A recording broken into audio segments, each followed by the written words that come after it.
It's been tried and snuffed out over and over. The pitch to legalize marijuana. Legislation to allow all forms of pot failed again this year. But that is not stopping the push by some who say it is more than just something to relax them. It's downright necessary to live comfortably. 10 on your side's Laura Caso is here with a pitch for pot. Laura. Case in point, a Hampton mother who says she'll do anything for her daughter with cancer. They've traveled to Alabama, Georgia, Philadelphia for trials. And now she's doing something else to make her daughter comfortable. She's giving her medical cannabis. Madison, M-A-D-I-S-O-N, Davis. She's 10 years old. When I was 5, I was diagnosed with a rare type of brain cancer called ependymoma. I've had 10 surgeries.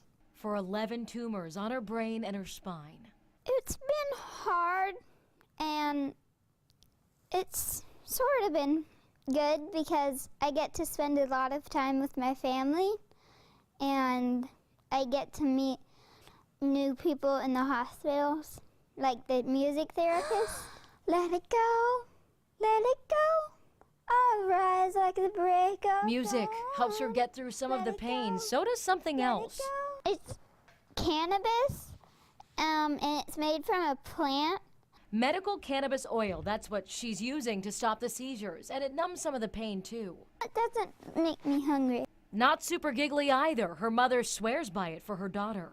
If we're willing to give her radiation, if we're willing to give her chemo that we know is going to destroy her immune system, and we know it's going to make her lose her hair, and we know it's going to make her vomit, then why would we not try something that you can grow in your backyard? The Virginia House and Senate have unanimously passed 2 bills to expand Virginia's medical cannabis oil program for certain conditions. The legislation, however, does not make possession legal.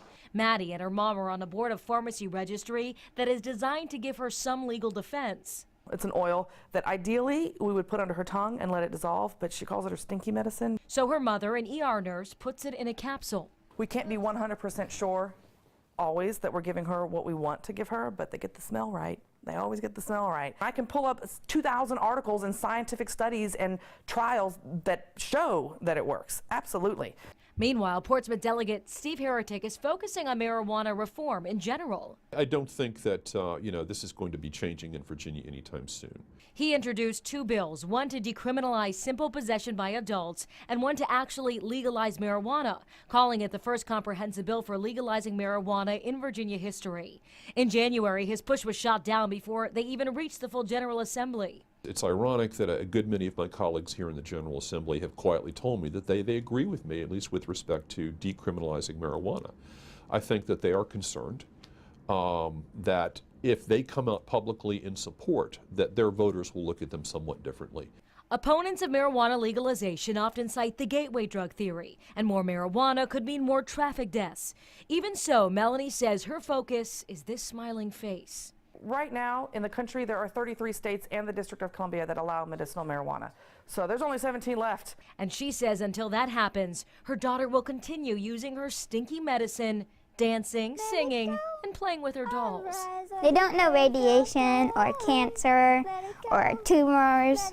Something this little girl knows a lot about, maybe too much. 'Cause here I stand at the light of day.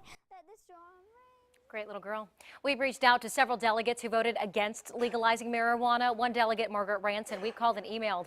I was told she didn't have time to send a statement. When and if we hear back from the others, we'll bring you their side. Laura Caso, 10 on your side.